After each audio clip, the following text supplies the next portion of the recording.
The land deed was already on the table when she walked in, and her father wouldn't look at her. Rosalie Vette had driven 3 hours from Tulsa to her father's ranch in the Texas panhandle because he'd called her voice shaking in a way she hadn't heard since her mother's funeral. She had expected sickness. She had expected debt. She had not expected a man she'd never met sitting at her father's kitchen table with his hat on his knee and his jaw set like he was waiting for something he'd already decided he deserved. "Sit down, Rosalie," her father said. She did not sit down.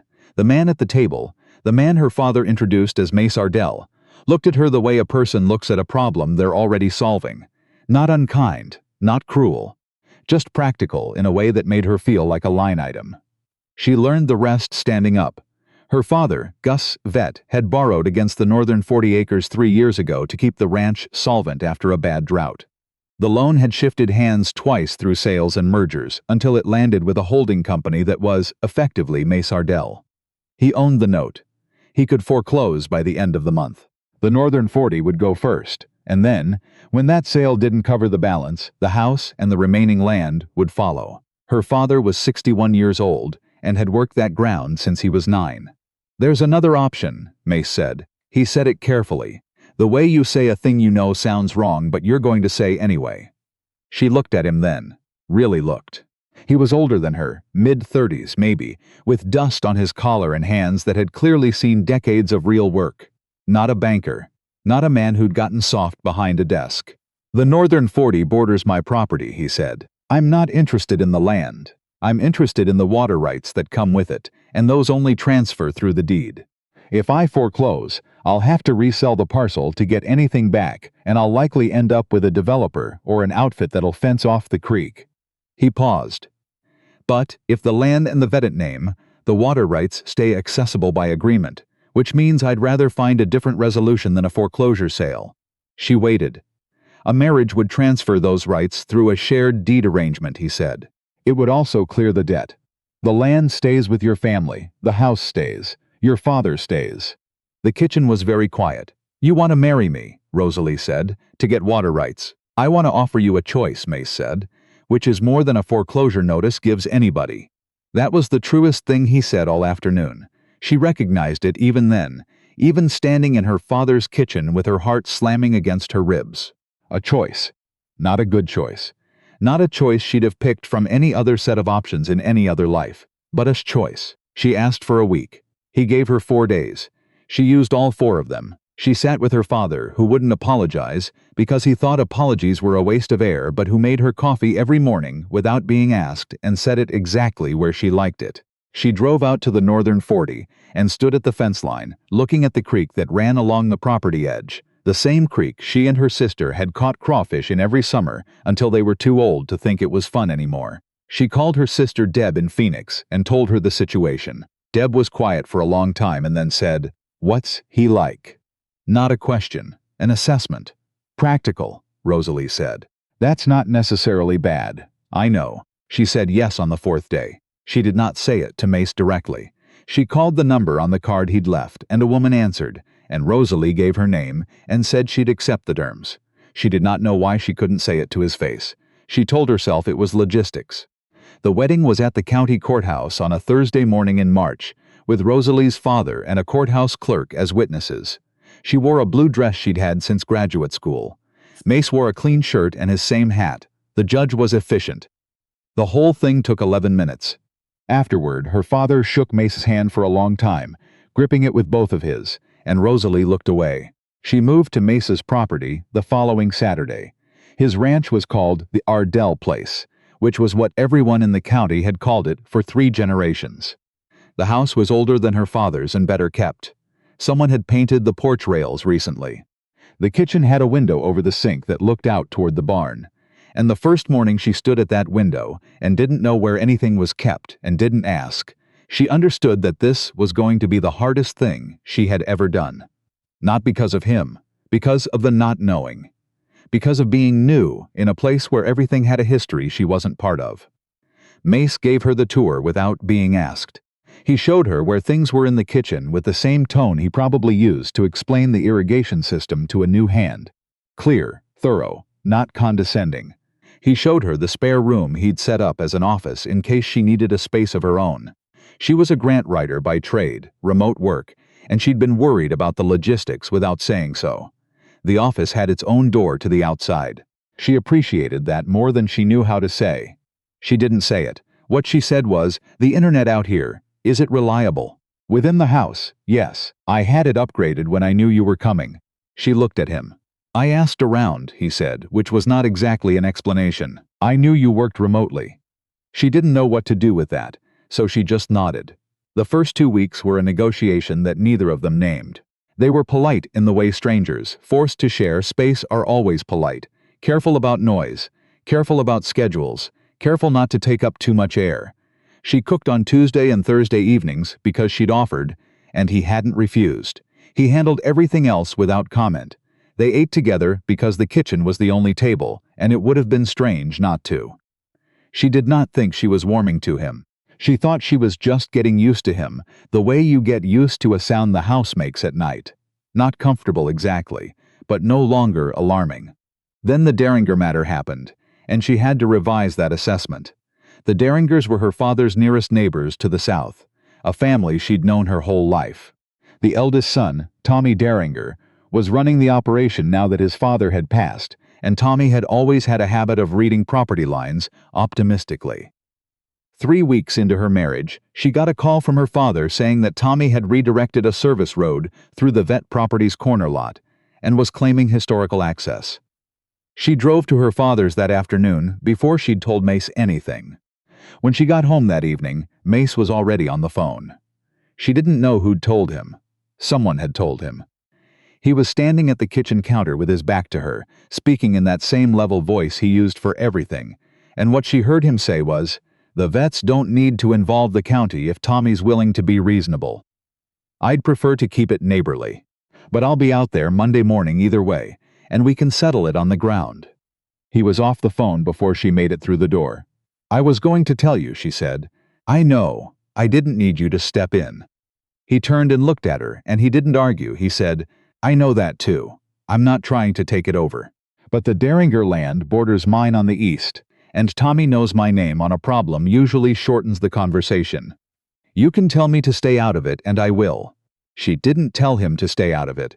He went out Monday morning and she went with him, which surprised him. She could tell by the slight pause before he moved to hold the truck door, and then apparently decided she didn't need that either and stepped back. She opened it herself. He didn't comment on that, and she didn't comment on him not commenting, and they drove to her father's in a quiet that was not exactly comfortable, but was not hostile anymore either. Tommy Derringer took one look at the two of them together and decided historical access could be clarified. On the drive back, she watched the flat brown land go past the window and said, without planning to, "He's been pulling that since we were kids." "I figured," Mace said. "My dad never pushed back because he didn't want trouble with a neighbor. That's reasonable. It's also why Tommy kept doing it." Mace didn't answer. But at the next intersection he slowed, and instead of turning back toward his property, he turned toward town and said, "I need to stop at the feed store. You want coffee while we're out?" It was such a small thing, such a nothing pivot from a tense topic into ordinary life. She sat there trying to decide if she was grateful or annoyed and concluded she was both. "Sure," she said. The coffee in town was bad, but she drank it, and Mace talked to the man at the feed store counter for 20 minutes about a fencing issue 3 counties over, as if he had all the time in the world. And she sat on a metal stool and listened and understood, slowly, that this was what Mace Ardell was. Not dramatic, not performing, just steady in the direction of whatever needed doing. She had spent a significant portion of her adult life around people who performed steadiness, who said the right things and used the right words, and then did something else when it mattered. She was good at spotting the difference by now. He was not performing. She did not know what to do with that either. By the end of the first month, she had figured out most of his rhythms without trying to. He was up before sunrise. He did not talk much before coffee. He made decisions quickly and didn't revisit them, but if new information changed the situation, he adjusted without embarrassment. He had 3 ranch hands he'd worked with for years, and he treated them with a straightforwardness she recognized as respect. Not friendly in a performed way, but reliable, and they clearly trusted him for it. She started saying good morning to him first, somewhere in the second month. She wasn't sure when exactly. It just happened. What happened next was the Connell audit, and it nearly undid all of it. Boyd Connell was the county assessor, and he had apparently been chewing on the water rights arrangement since word got around about the marriage. Rosalie learned this from the woman at the post office, who told her in a tone that suggested she thought Rosalie already knew that Boyd Connell had filed a formal inquiry with the county clerk questioning whether a deed arrangement executed as part of a marriage settlement was properly recorded, and whether the water rights transfer had followed correct documentation. What Boyd Connell was actually doing, and she pieced this together over the following 2 weeks, was working on behalf of a development group that wanted the creek access. If the water rights arrangement could be challenged, the Northern 40 was potentially open to a fresh transaction, and the development group had money the Vettes didn't. She found out about the inquiry on a Tuesday. She did not tell Mace. She spent 3 days researching Texas water law and deed recording requirements on her own. She had a graduate degree in public policy and had spent years writing grant proposals, which meant she could read dense legal documentation faster than most people gave her credit for. She found 2 things. First, that the recording was actually fine. Mace's attorney had filed it correctly. Second, that Boyd Connell had done this before, twice in the past 6 years, both times on behalf of outside interests, and both times the affected landowners had settled rather than fight because the legal process was slow and expensive.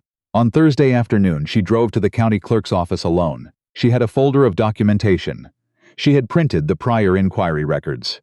She had written a formal response that cited 3 specific statutes and requested that the inquiry be noted as without basis in the official record. She did not ask Mace. She did not tell him until afterward. The woman at the clerk's counter read through the response slowly, then looked up at her. "You wrote this yourself?" "Yes." The woman looked at the document again. "We'll need to schedule a meeting with the assessor's office." "I'm available any morning next week," Rosalie said. "I'd like to schedule it in a way that's on the official calendar, if that's all right. On the record, documented. Harder to make disappear quietly." The woman wrote it down. When she got back to the ranch, it was late afternoon, and Mace was coming in from the south pasture. She told him in the driveway, standing in the dust with her folder under her arm, what Boyd Connell had done and what she'd done about it. She watched his face while she talked. He was still. He let her finish. "The recording is clean," she said. "I checked. His challenge won't hold up if we respond formally, which I've done." He looked at her for a moment. "You drove out there alone," he said. "It's my family's land in question." "It is." He did not say anything else for a second. "You didn't want help. I didn't need help. I wanted it handled." She paused. "I can handle it." "I can see that," he said. And something in his voice when he said it, not wonder exactly, but something adjacent to it, made her look away. She stared at the barn doors. "If the meeting next week goes sideways," she said, "I may want you there." "Tell me when," he said. "I'll be there." The meeting did not go sideways. Boyd Connell looked at her documentation and at the official calendar entry and at the fact that she had cited the 2 previous inquiries and decided that this particular situation was not worth pursuing. He filed a withdrawal of the inquiry the following day. She heard about it from the same woman at the post office who'd first told her, and who now looked at her with a different expression altogether. The ranch felt different after that. Or maybe she felt different in it. She wasn't sure which came first. She started learning the names of the hands. There were 4 of them, and she'd been careful not to assume familiarity she hadn't earned. She asked them things directly when she had questions and thanked them by name when they helped with anything that spilled outside the regular work, which sometimes happened because ranches are not contained systems. One of the men, a quiet older fellow named Wes, fixed her tailgate latch without being asked and without mentioning it, and she thought she understood now where that habit might have come from. She told Mace at dinner one night that she thought the east fence line on the border with the Derringer property should probably have a formal survey done before spring to settle the corner issue permanently rather than leaving it for the next conversation with Tommy. He looked up from his plate. "I've thought about that," he said. "It would cost something up front, but it removes the recurring argument." "It would," he agreed. "You want me to call the survey company, or do you want to?" She registered the question, not whether. "Who?" "I'll call," she said. "I know what to ask for." He nodded and went back to eating, and she sat there for a moment, aware that something had shifted, so gradually she hadn't noticed it shifting, and now it was just the way things were. She called her sister that weekend. "He sounds different than I expected," Deb said, after Rosalie had been talking for a while without entirely meaning to. "He's not what I thought he'd be. What did you think?" Rosalie looked out the window at the flat land and the gray spring sky. "Harder," she said. "I thought he'd be harder. He wasn't hard. He was direct." "That's different," she heard Deb thinking. "Are you okay out there?" "I think so," she said, and the strange thing was that she meant it. What she did not say to Deb, and did not quite say to herself yet, was that she had started to look forward to dinner, not for any one reason. For the accumulation of them, the way he asked about her work without pretending to understand grant writing, the way he never made her feel like her opinions about the land were guest opinions. The way he sometimes said something dryly funny in the middle of a completely ordinary conversation and then moved right on as if he hadn't, leaving her sitting there deciding if she'd imagined it. She hadn't imagined it. There was a night in early April when a late storm came through, and she woke at 2 in the morning to wind she could feel through the walls. She got up because she couldn't sleep, and she went to the kitchen and made tea, and Mace was already there, sitting at the table in the dark with a cup of coffee, watching the window. "I was just up," he said, by way of explanation. "Me too." She sat across from him. They sat there for a while, listening to the wind. The house held. Outside, something banged loose somewhere near the barn, and Mace made a mental note she could see him making, and she made a mental note of her own. She would walk the east fence the next morning to check if the storm moved anything, so she could tell her father what to look for on his end. "My mother loved nights like this," she said, not planning to. He looked at her. "She used to say the ranch was showing you its honest face during a storm." She wrapped both hands around her mug. She grew up in town. She didn't come from land. But she learned to love it better than anyone. He was quiet for a moment. "My father sold this place twice," he said. "Lost it to bad decisions both times. Bought it back the second time by working 15 years on someone else's operation and saving everything. By the time I came back here I was 32, and the house needed the roof replaced and the whole north pasture fence was down." She looked at him across the table. "Why did you come back?" He thought about it. "Because it was mine to come back to," he said. "Even when it wasn't technically mine, it was still mine to come back to." She understood that. She understood it completely and immediately, and she thought about the Northern 40 and the creek and her father's coffee and the way he couldn't apologize, but could set a cup down exactly where you needed it, and she didn't say any of that, but she thought Mace might understand it too. The storm passed by morning. He fixed the thing that had banged loose near the barn before sunrise. She walked the east fence and reported back that it was fine. He had coffee ready when she came in. She did not make a thing of it. He did not make a thing of it. But she started to understand, somewhere around that time, that she had been waiting for him to disappoint her. Waiting in the way you do when you've had enough experience of people that you've learned to keep some piece of yourself reserved, something in escrow against the eventual moment when the person turns out to be something other than what they seemed. He kept not disappointing her, which was, she realized, its own kind of thing, its own slow accumulation. The first time she referred to him as her husband in public, to someone she didn't know, who asked her at the hardware store in town. She did it without thinking, and then caught herself afterward and stood in the parking lot aware of something that took her a moment to name. Not discomfort, the opposite of it. She called her father that afternoon. "How are things out there?" he asked. "Good," she said. "Actually good." Her father was quiet for a moment. Then he said, "He's a decent man, Rosalie. I know. I should have told you that sooner. Before you had to figure it out yourself. It was better this way," she said, and surprised herself by meaning it. "I wouldn't have believed you." What came next was not simple, because it never is. There was a conversation she'd been putting off, a real one, not about water rights or fences or surveys, but about what this was becoming and whether they were both going to acknowledge it. She didn't know how to start it. She'd been good at paperwork and formal responses and documented inquiries. But she did not have a precedent for this. It happened in the way things happen when you've been avoiding them long enough, suddenly and at an ordinary moment.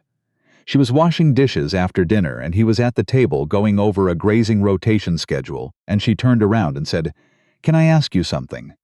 He put the schedule down. When you offered the arrangement, she said. The marriage.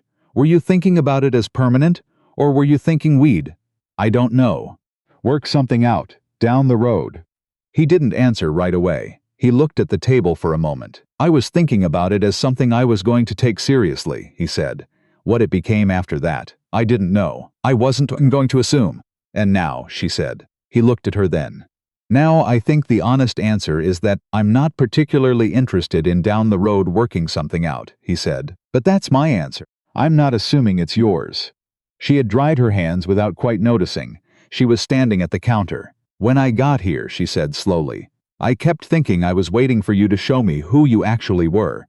Like I was watching for the thing behind the thing. Did you find it? I found out that what I was seeing was who you actually were. He held her gaze. That took me a while, she said. I know that's not entirely fair. It's fair, he said. I wasn't exactly putting myself out there to make it easier. No, she agreed. You weren't, she paused. He stood up from the table, and the room felt smaller when he was standing in it, and she didn't move, and he crossed the kitchen wall in the way that only happens when you've made a decision and are past second-guessing it. He stopped a few feet from her. You've handled everything here, he said, like you already belonged to it. She thought about the survey and the clerk's office and the east fence, and the early mornings she'd started looking forward to without meaning to. Maybe I grew into it, she said. He reached out, and she didn't pull back, and when he touched her face, it was with the same directness he brought to everything. Not uncertain, not performing certainty either. Just honest. I'd like to try to deserve that, he said. She didn't say anything for a moment. She looked at him in the kitchen light. This man who hadn't promised her anything but had given her more than he'd said. And she thought about her mother who had grown to love land she hadn't been born to, and she thought about her father gripping a hand with both of his. You already have, she said. Spring came fully the week after that. The north pasture greened up, and her father drove out on a Sunday and stayed for lunch and walked the property with Mace in the afternoon, like two men who had decided, without announcing it, to be on the same side of things. Rosalie watched them from the porch and didn't go out. Some things needed to settle at their own pace. She went inside and made more coffee and sat at the kitchen table with her laptop, writing a grant narrative for a watershed conservation project that was due Thursday.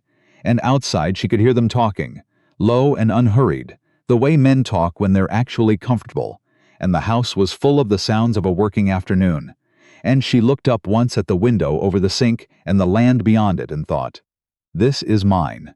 Not because anyone gave it to her, because she'd made it hers, inch by inch, over a winter she hadn't expected to survive, in a life she hadn't planned but had chosen every day by staying. The creek ran the same as it always had. The land didn't care what it had cost. It just went on, and she went on with it, and somewhere in that going on she had stopped being afraid of what she'd signed and started being glad of it. Not because it had saved her family, though it had, but because of what it had turned into on the other side of fear. She finished her coffee and went back to work.